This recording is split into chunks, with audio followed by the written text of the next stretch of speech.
هاي، ازيكم؟ عاملين ايه؟ يا رب تكونوا بخير.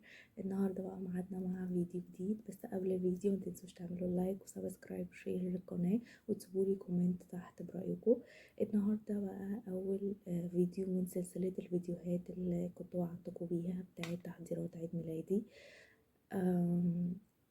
نفسي اكمل اللي احنا اتفقنا عليه للاخر، ونفسي ان انا السنه دي فعلا اخلي عيد ميلادي مختلف بشكل او باخر، يعني ان انا احتفل بيه بطريقه مختلفه عن اي سنه، والطريقه اللي تريحني انا وتفرحني واحس فعلا ان انا عملت حاجه مختلفه. معانا النهارده بقى مع اول خطوه عملتها في ترتيبات عيد ميلادي. عيد ميلادي فاضل عليه حوالي اسبوع او اكتر، بس هو الموضوع جه صدفة تماما، انا ما كنتش مرتبه له. بس انا كان بقالي كتير قوي زي ما قلت لكم ما اشتريتش حاجه لنفسي، او ما شفتش انا ناقصني ايه او نفسي اجيب ايه. حتى لو نفسي في حاجه او عايزه اجيب حاجه باجلها. فالمرة دي بقى هتبقى عبارة عن مشتريات، أول مشترياتي وهدايا لنفسي. جبت كام حاجة كده هدية لنفسي. اشتريت كده شوية حاجات، صرفت كل الفلوس اللي معايا تقريبا، ومش هعرف اعمل حاجة تانية تقريبا، فربنا يستر. فجبت كام حاجة كده كنت عايزة اجيبها وكنت بأجلها، فيلا بينا نشوف مع بعض جبت ايه. اول حاجه هفتح بس الحاجه على طول توفيرا للوقت وعشان ما اطولش الفيديو. اول حاجه جبت نضاره الشمس دي، عجباني قوي وكانت عجباني. هو مش ده اللون اللي انا كنت عايزه اجيبه، بس هو ده اللون اللي انا لقيته امبارح، وانا اصلا كنت محتاجه نضاره سودا.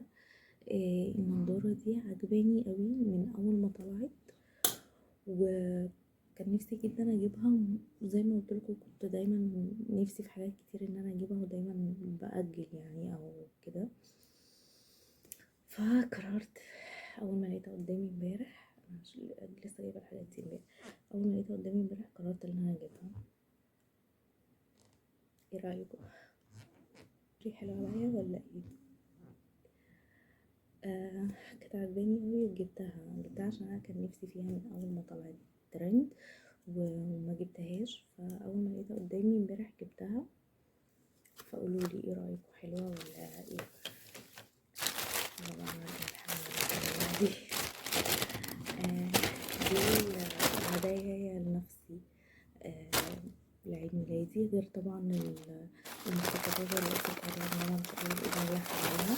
انا بدات بالنسبه للاوضه الدريسنج، بدات اوريدي طلبت حاجات بس لسه ما جاتش، ولسه بشوف هعمل ايه في بقيه الحاجه. وكده كده مع بعض، يعني دي سلسله فيديوهات، فكده كده مع بعض واحده واحده كده نشوف هنعمل ايه. دي طرحه بيضه، دي انا مش جايباها عشان حاجه معينه، بس كان كنت ببقى عايزة طرحة بيضة، وانا الطرحة اللي عندي بحسها مش بتليق على اي حاجة، قدها مناسبات اكتر يعني. ريحتها حلوة. فجبتها سادة خالص، مفيهاش اي حاجة، النقشة بس في القماشة نفسها، وهي سادة خالص عشان تليق معايا على كذا حاجة. عشان اللي عندي مشكلتي معاها ان هي مش بتليق على كل حاجة، بتبقى عايزة تقوم معينة او بتختار مناسبات اكتر. فمش عشان كده مش بحبها يعني. هو انا بحبها بس ليها التقمة بتاعتها مش بتساعدني على اي حاجة. فدي بتدي خدمة، بقيت حابة الطرحة السودا جدا ومعلقة عليها، فعايزة اغيرها فجبتها. وبعدين الحاجة اللي بعد كده جبت الصبغة دي. انا كنت من فترة كده طلعت في دماغي ان انا ما صبغتش شعري خالص قبل كده. ما كنتش يعني صبغت شعري ابدا قبل كده. وجت في دماغي فتره كنت مكتئبه جدا، وجت في دماغي ان انا هصبغ شعري وانا اللي هصبغه لنفسي، هجرب اصبغه لنفسي اشوف ايه الدنيا. وقمت لبست ونزلت وجبت صبغه، وما كنتش اعرف حتى في الصبغات ولا اجيب صبغه ايه ولا اي حاجه. وعملت سيرش كده ولقيت كله بيشكر في صبغه باليت، فجبتها. كنت عايزه لون مطرقع ومجنون وحاجه كده تخرجني من النفسيه اللي انا فيها. فنزلت جبت احمر وعملته، بس كنت خايفة جدا، فكنت خايفة ان هو يطلع اللون قوي قوي او كده، فما سبتهاش كتير، سبتها حوالي نص ساعة وغسلت شعري على طول. شعري طلع مش احمر احمر نبيتي كده، لون شعر النبيل عبيد كده. فانا كنت عايزاه احمر احمر، فكنت حابه ان انا افتحه واعمل ميه لوك قوي يعني. فروحت اجيب بالت برضو ما لقيتهاش، بس ما لقيتش غير غرنيه اللون الاحمر ده، ما لقيتهوش غير في غرنيه. والبنوته اللي هناك شكرت لي يعني فيها، فانا كده كده يعني مش متعوده على نوع صبغه معين، يعني كده كده انا لسه في الموضوع جديد.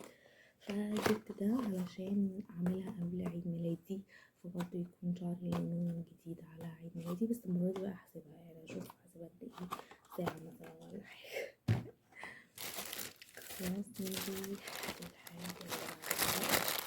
انا من الناس اللي بتحب اتصالات الموبايل جدا، وبحب اغير كفر موبايلي كل شويه، وبحب اطقم الكفر مع الطقم اللي انا لابساه. وعارفين جو الروقان ده اللي هو انا بقالي كتير ما عملتوش. لاحظت فعلا ان انا بقالي كتير ما عملتوش، بطلت اهتم بالحاجات دي. فقلت لي لا يعني انا زهقت وكده، فكنت عايزه اغير كفر موبايلي بقالي فتره. كنت لما عاوزه اغير كفر موبايلي، حتى لو مش مالكه ان انا انزل واجيب كفر جديد وكده، كنت انا اللي بعمله. طبعا انا دلوقتي ما عنديش الروقان ده كله، فقررت ان انا انزل اجيب كفرات جديده. هو صراحه جت صدفه يعني، شفت واحد في سكتي وانا بشتري الحاجه، فلقيت الكفرات دي عجبتني قوي،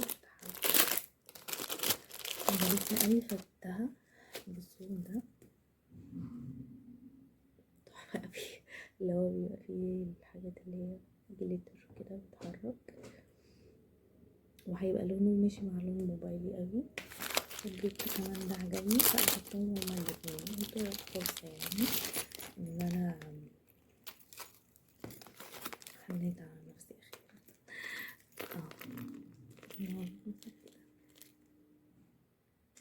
عجبني قوي ده. هو في الحقيقة احلى، يعني لونه في الحقيقة احلى، مش عارفة اطلع لكم في الكاميرا اللي كده، بس لونه في الحقيقة تحفة.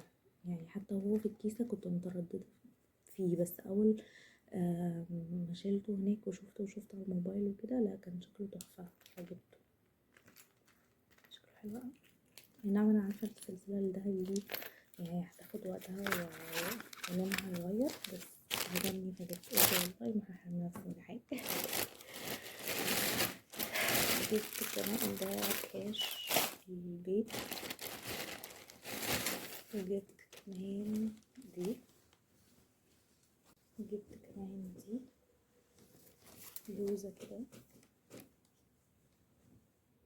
انا مش جايباها لوقت معين الحقيقة، بس قلت ان انا بقالي كتير مشتريتش لبس، وانا كنت نازله بصراحه اجيب حاجه للبيت يعني، فما لقيتش اي بيجامات عجبتني زي الكاش اللي انا جبته ده، وما جبتش حاجه تانية. فقلت تمام اجيب لي طقم سبور حلو كده يعني للبيت، مثلا لما يجيلي ضيوف او حاجه، او للنزول تمشيه بتاع كده. ما لقيتش، ولقيت اللبس الصيفي كله اتنزل، وما لقيتش الحاجه اللي انا عايزاها، فجبت حاجه تانية خالص. اهي لقيت الهدوم الصيفي كلها نزلت، لقيت البلوزة دي عجبتني قوي، ومبهجة كده الى حد ما، كان سعرها حلو. وكان معاها الحزام ده على هيئة ورق شجر كده، ان هي عليها اشجار وبتاع، فجبتها. وجبت دي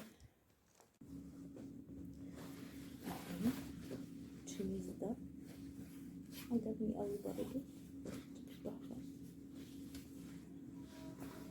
من ورا برضه نفس الرسمة على كبير، تحسوه كده يعني. لما قسته بصراحة يعني شكله كده مكانش عاجبني قوي، بس لما قسته طلع تحفة قوي في اللبس. كان في منه اللون الأخضر، بس حسيت الأبيض أسود كده عمل يعني ماتشنج حلو قوي.